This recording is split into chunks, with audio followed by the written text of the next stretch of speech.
तुम्ही कधी असा विचार केलाय की एखादा गायक जेव्हा गाणं गात असतो तेव्हा तो फक्त सूर आळवत नसतो, तो त्याच्या इमोशन्स एक्सप्रेस करत असतो. जेव्हा एखादा पेंटर चित्र काढत असतो तेव्हा ते फक्त रंग नसतात, तर ते त्याच्या मनात चाललेल्या वादळाचं एक रिफ्लेक्शन असतं.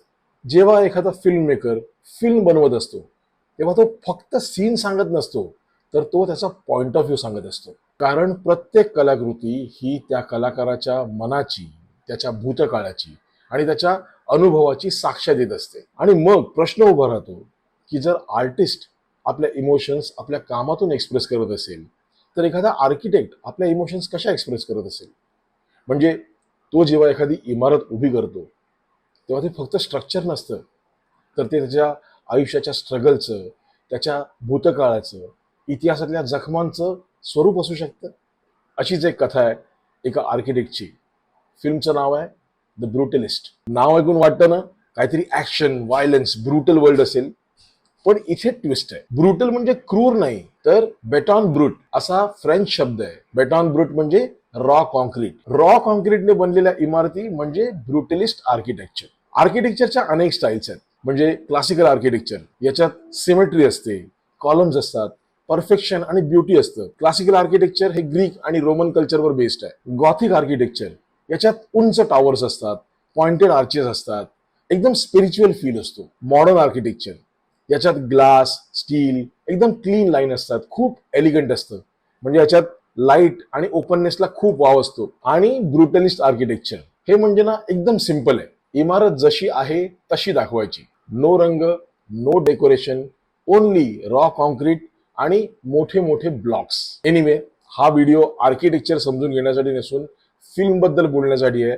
तर आधी आपण ब्रुटलिस्ट या फिल्मची गोष्ट समजून घेऊया. एक हंगेरियन ज्युइश आर्किटेक्ट लाझलो दुसऱ्या महायुद्धानंतर अमेरिकेमध्ये येतो इमिग्रंट म्हणून. अमेरिकेत आल्यावर लाझलो फक्त त्याचं आयुष्य सुरू करायचा प्रयत्न करत नाही, तर भूतकाळातल्या आठवणींपासून दूर जायचा प्रयत्न करतो.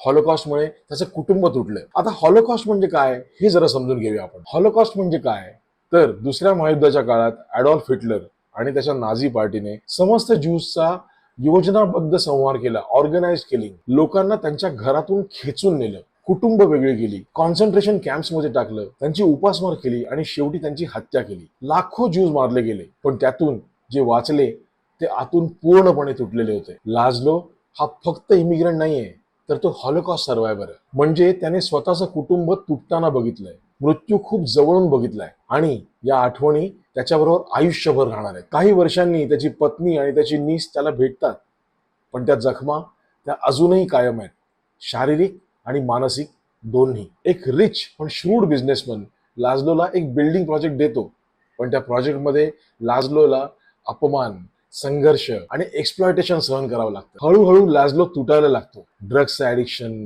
राग, गिल्ट हे सगळंच खूप वाढतं आणि त्याला रिअलाइज होतं आपण इथे बिलॉंग करत नाही. आणि काही वर्षानंतर त्याचं काम जगभरात ओळखलं जातं आणि सगळ्यांना रिअलाइज होतं की लॅझलोने बनवलेले आर्किटेक्चर्स या फक्त बिल्डिंग्स नव्हत्या, तर त्याच्या हॉलोकॉस्ट ड्रामाचे एक्सप्रेशन्स होते. द ब्रुटलिस्ट ही एका आर्किटेक्टची कथा आहे, जो फक्त इमारती बांधत नव्हता, तर आपल्या जखमांना आकार द्यायचा प्रयत्न करत होता. या फिल्मचे डिरेक्टर आहेत ब्रॅडी कॉर्बेट. ऍक्टर म्हणून यांनी खूप फिल्म केल्या, पण नंतर यांनी आपलं ऍक्टिंगचं करिअर बाजूला ठेवलं आणि फिल्म मेकिंग करायचं ठरवलं. दिग्दर्शक म्हणून यांची पहिली फिल्म होती चाइल्डहुड ऑफ लीडर. त्यांची दुसरी फिल्म म्युझिकल होती वॉक्स लक्स आणि तिसरी फिल्म द ब्रुटलिस्ट. आणि यांच्याबरोबर या तीनही फिल्म करणारे त्यांचे director of photography Lol Crawley. The brutalist साठी यांना ऑस्करही मिळाले. या फिल्मला एकूण 3 ऑस्कर अवॉर्ड्स आहेत. Best cinematography Lol Crawley, best background score Ludwig Goransson आणि best acting Adrien Brody. Adrien Brody यांचं हे दुसरं ऑस्कर आहे. त्यांना पहिलं ऑस्कर मिळालं होतं पियानिस्ट या फिल्मसाठी. खूप सुंदर काम केलं होतं त्यांनी. ब्रुटलिस्ट या फिल्मला अमेरिकन फिल्म इन्स्टिट्यूटने 2024 मधल्या पहिल्या टॉप 10 फिल्म्स मध्ये मानाचं स्थान दिलं होतं. या फिल्मच्या सिनेमॅटोग्राफीची गंमत आहे, म्हणजे या फिल्मचे डिरेक्टर आणि डिरेक्टर ऑफ फोटोग्राफी या जोडगोळीने एक जुना ऑलमोस्ट विसरला गेलेला फॉर्मॅट पुन्हा जिवंत केलाय. तो फॉर्मॅट म्हणजे विस्टा विजन. विस्टा विजन हा एक high resolution wide screen 35mm film format आहे, जो 1954 मध्ये पॅरामाउंट पिक्चर्सने तयार केला होता. आता विस्टा विजन म्हणजे काय हे थोडक्यात समजून घेऊया. बघा, 35mm ची नेगेटिव्ह आहे, त्याच्यात एका फ्रेममध्ये 4 परफोरेशन्स असतात. त्याच्यानंतर एक ब्लॅक लाईन असते. आता ही जी ब्लॅक लाईन आहे ना, ही कॅमेरा शटरची लाईन आहे. म्हणजे कॅमेरा शटर फिल्मला खाली खेचतं आणि तेवढ्या पुरता एक्सपोज बंद होतो.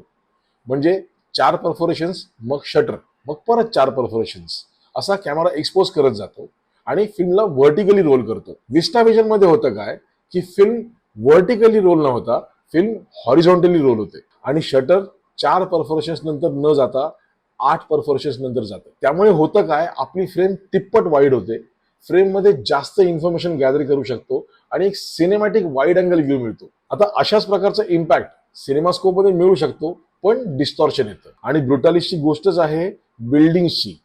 इथे प्रत्येक लाईन ही सरळच असायला हवी. विस्टाव्हिजन मध्ये डिस्टॉर्शन येत नाही, वाईड फील्ड ऑफ व्ह्यू मिळतो आणि बिल्डिंग्स करेक्ट कॅप्चर होतात. एका इंटरव्ह्यू मध्ये या फिल्मचे डिरेक्टर स्वतः म्हणाले की या फिल्मची गोष्ट जी आहे ती 1950 सालापासूनची आहे. तर त्या काळात अतिशय मॉडर्न असलेली, अत्याधुनिक असलेली टेक्नॉलॉजी वापरायची, म्हणून विस्टाव्हिजन. कारण विस्टाव्हिजनचा जन्म पण 1954चा आहे. त्यावेळी हा फॉर्मॅट ना ग्रँड व्हिज्युअल देण्यासाठी अनेक फिल्ममध्ये वापरला गेला, स्पेशली हिचकॉकच्या फिल्म्समध्ये. पण नंतर कालांतराने हा फॉर्मॅट लोप पावत गेला, कारण 35mm विथ 8 परफोरेशन्सच्या ऐवजी 35mm सिनेमास्कोप विथ 4 परफोरेशन्स हे गणित जास्त सोयीस्कर आणि इकॉनॉमिकल ठरायला लागलं. पण आता ब्रुटलिस्टच्या निमित्ताने विस्टाव्हिजन सारखा फॉर्मॅट परत वापरण्यात आला. ब्रुटलिस्ट ही फिल्म ना थोडी स्लो आहे, पण त्या गोष्टीचा एक रिदम आहे आणि तो रिदम जर आपण पकडला ना, तर आपण त्या फिल्म मध्ये फ्लो व्हायला लागतो. एका आर्किटेक्टचा प्रवास, त्याचा स्ट्रगल आणि भूतकाळ विसरण्याचा त्याचा प्रयत्न दाखवताना भूतकाळातलीच एक मॉडर्न टेक्नॉलॉजी वापरणं, मला असं वाटतं ही या फिल्मची ऑनेस्टी आहे. द ब्रुटलिस्ट जिओ हॉटस्टारवर, अमेझॉन प्राईमवर अवेलेबल आहे. It's a must watch.